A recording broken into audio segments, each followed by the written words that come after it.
অসীম দয়ালু পরম দয়াময় আল্লাহর নামে। তারা কোন বিষয়ে জিজ্ঞাসাবাদ করছে? সেই মহান সংবাদ সম্বন্ধে যে বিষয়ে ওরা মতবিরোধ করে থাকে। অবশ্যই অচিরে তারা জানতে পারবে, এর পরে ওরা জানবে।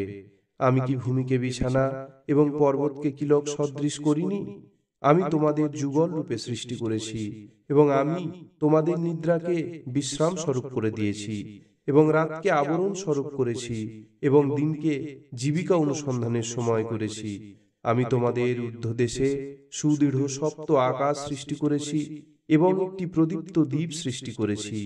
জলধর হতে আমি প্রচুর বারিপাত করি, যার দ্বারা আমি শস্য উদ্ভিদ উৎপন্ন করি ও ঘন সন্নিবিষ্ট উদ্যান।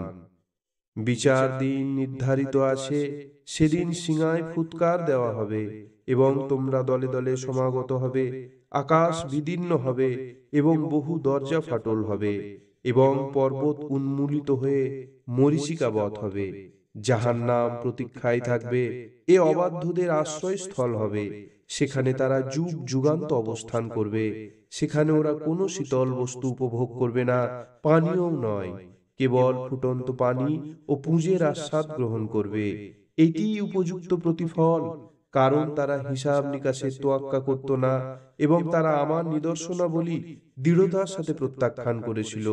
আমি সবকিছুই লিপিবদ্ধ করে সংরক্ষণ করেছি। অতএব তোমরা আস্বাদ গ্রহণ করো, এবং তোমাদের শাস্তি শুধু বৃদ্ধি করব।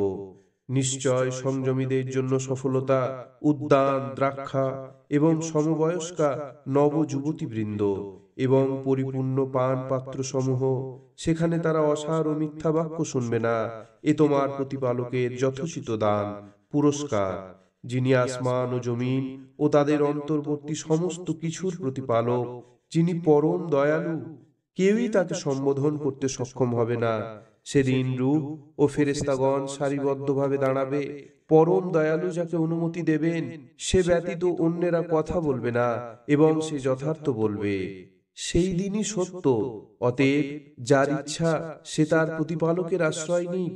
নিশ্চয় আমি তোমাদের আসন্ন শাস্তি সম্পর্কে সতর্ক করলাম। যেদিন মানুষ তার কৃতকর্ম প্রত্যক্ষ করবে, যা তার হস্তদ্বয় পূর্বেই প্রেরণ করেছে, এবং অবিশ্বাসীরা বলবে, হায়, আমি যদি মানুষ না হয়ে মাটি হতাম।